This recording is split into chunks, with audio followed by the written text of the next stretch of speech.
Europe 1, il est 8h36, c'est l'heure de la revue de presse. À 4h du matin, il en était déjà à son 3e café. Je sais, on fait la course toutes les nuits. Je confirme, en hélas. tout cas, il a tout lu, tout vu. C'est la revue de presse de Samuel Etienne. Ça va, Samuel? Ouais, très bien. Bonjour Jean-Philippe, bonjour Céline. Bonjour. Bonjour à tous. Allez, une petite devinette pour commencer. Qu'est-ce qui fait la une de vos journaux ce matin et pourtant ne concerne personne dans ce studio? Eh bien, ce sont les vacances, bien sûr. Gagné. Et David Delos y faisait allusion. D'ailleurs, à l'instant, les vacances des politiques. Tout d'abord, elles sont presque finies pour François Hollande. Le pauvre, a-t-on envie de dire, vu ce qu'il attend à la rentrée, pauvre Michel Sapin, également devenu ces dernières heures la risée des réseaux sociaux avec ses photos de vacances. Nous verrons ce qui fait rire à ce point les internautes. En tout cas, le magazine VSD a bien raison de souligner que les vacances des politiques sont un exercice délicat, que certains ont bien du mal à passer sans tracas ni dégâts. Mais je vous parlerai aussi de la météo toute pourrie de ces vacances, c'est la une notamment du Parisien aujourd'hui en France aujourd'hui, ou encore de ces vacances forcées bientôt promises à tous les salariés si l'intelligence des robots continue à progresser ainsi à vitesse grand V. Dossier passionnant à lire dans le Nouvel Observateur.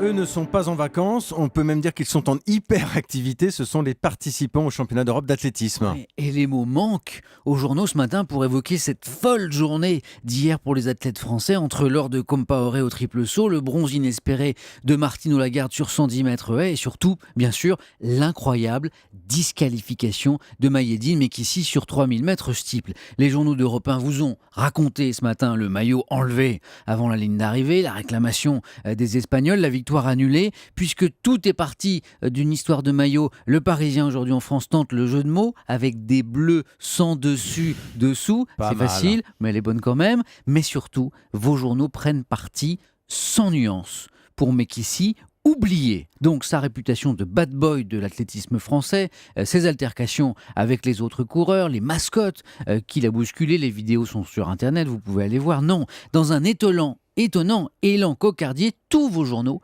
comme un seul homme, s'indignent de cette disqualification dingue, grand guignol, vaudeville, dit ce matin l'équipe, ridicule, dit encore le quotidien régional L'Union, pour qui ce sont les juges qui se sont disqualifiés.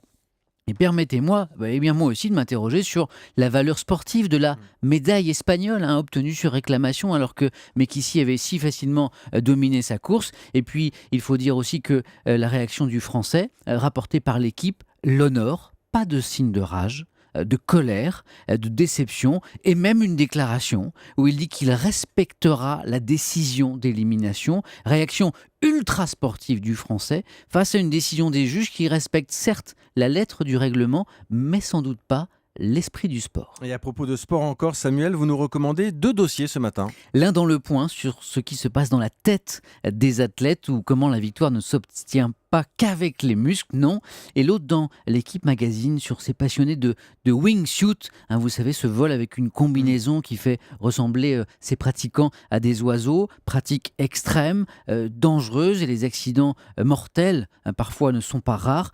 Et pour comprendre, il faut lire les mots des adeptes de wingsuit dans l'Équipe Magazine sur cette impression de devenir un oiseau ou de voyager dans un rêve. Elles, en tout cas, ne font pas vraiment rêver. Ce sont les vacances des politiques. Ah oui, alors tant elles sont surveillées, épiées, moquées. Je vous le disais, VSD a raison d'écrire cette semaine que le repos estival était un exercice bien difficile pour les politiques. Ségolène Royal s'en tire plutôt pas mal dans les pages de VSD avec de sympathiques photos de vacances avec ses enfants et une élégance estivale sans faute de goût. Et on n'en dira pas autant de Jean-François Copé qui partage la une du magazine avec la ministre de l'écologie. Copé et son short de bain trop grand pour lui, son lycra de surfeur également un petit peu lâche, et puis sa casquette de petit garçon. En même temps, il a peut-être la tête ailleurs en ce moment, l'ancien président de l'UMP forcé à la démission pour cause d'affaires Big Malion.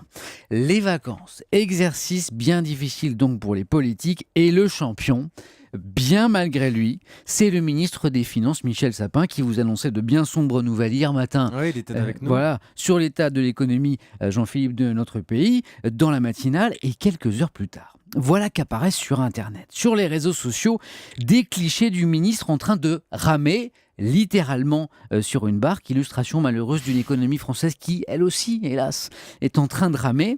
On parlera de télescopage. Enfin, exactement, et les internautes s'en donnent à cœur joie sur ce plan com qui tombe à l'eau, d'autant que, ceci expliquant peut-être cela, Michel Sapin venait de dire dans une interview au journal L'Opinion tout le mal qu'il pensait de Twitter, synonyme, je cite, d'imbécilité et d'appauvrissement. Je peux vous dire que les accros à Twitter sont en train de lui faire payer très cher ses propos. Notons que l'agence SIPA, qui est à l'origine de ces photos de vacances, de ces clichés, les a retirés de son site internet à la demande de qui on se demande bien, mais c'est trop tard, les photos sont partout maintenant. Michel Sapin vient d'apprendre que si pour lui Twitter était synonyme d'appauvrissement, il était aussi sacrément puissant. Qu'est-ce que vous voulez? Le ministre aime faire de la rame au large de l'île-Dieu. À propos des vacances des politiques, Samuel, le président Hollande, lui, a manifestement déjà la tête à la rentrée. Oui, c'est Europe 1 qui avait été le premier à vous l'annoncer. Le chef de l'État reçoit ce midi son Premier ministre, Manuel Valls, pour un déjeuner de travail au fort de Brégançon. Je ne vais pas revenir sur cette rentrée qui s'annonce difficile pour le président. Vous en avez parlé déjà tout à l'heure,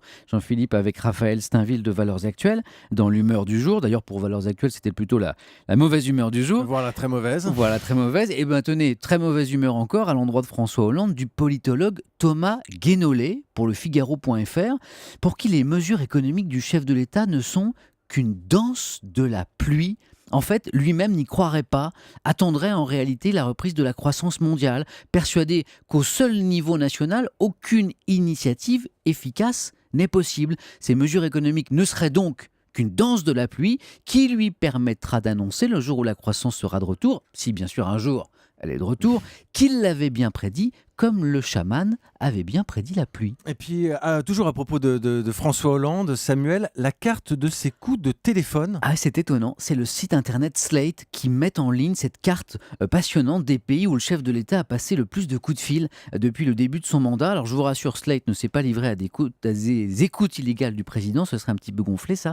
Non, ces coups de fil officiels peuvent être recensés grâce au communiqué de l'Élysée. C'est ainsi que l'on apprend que la destinataire numéro 1 des appels de François Hollande, c'est Angela Merkel. Alors je rappelle qu'il s'agit là de coups de fil officiels. Les appels personnels donneraient peut-être un autre résultat. Tout aussi intéressant, la comptabilité des réceptions données à l'Élysée. Il y a Céline qui est en train de s'étouffer. Non, allez, pour les représentants des différents pays. Et vous savez quel est le pays le plus reçu à l'Élysée par François Hollande? Dites-nous. Alors c'est pas l'Allemagne, ni les États-Unis, ni la Grande-Bretagne. Non, c'est le Qatar. Et je vous laisse méditer là-dessus. Bon, on a parlé des vacances des politiques. Samuel, place à la météo des vacances. Il est où l'été? Il est passé où l'été? Ça, c'est la question qui fait la une ce matin du Parisien aujourd'hui en France. Le quotidien Centre Presse se désole comme vous, manifestement, Jean-Philippe, de cet été pourri. Je vous ai entendu soupirer. Du jamais vu depuis des lustres, depuis 50 ans exactement, répond un prévisionniste d'ailleurs dans le Parisien, un demi-siècle quand même, ce qui a fait dire à un certain Jean-Philippe Ballas récemment sur son compte Facebook: je ne voudrais pas être désagréable, mais côté météo, ce mois d'août. D-O-U-T-E. C'est beau. C'est drôle. On est à la limite de la poésie. Et puis En radio, ça passe mal. Et puis un dernier mot des vacances, promis celle-là, et ça c'est un peu inquiétant, demain à tous les salariés, si l'intelligence des robots continue de progresser. Je vous invite à lire ce dossier vraiment très instructif dans le Nouvel Observateur, dans le dernier numéro, où l'on apprend que des robots sont déjà à l'œuvre dans certains médias pour écrire des articles sans aucune intervention humaine. Bien égoïstement, permettez-moi de m'inquiéter pour l'avenir de notre profession. Je vous retrouve lundi, Jean-Philippe, à moins que d'ici là, nous ayons été remplacés par des robots. Je touche du bois. Merci Samuel.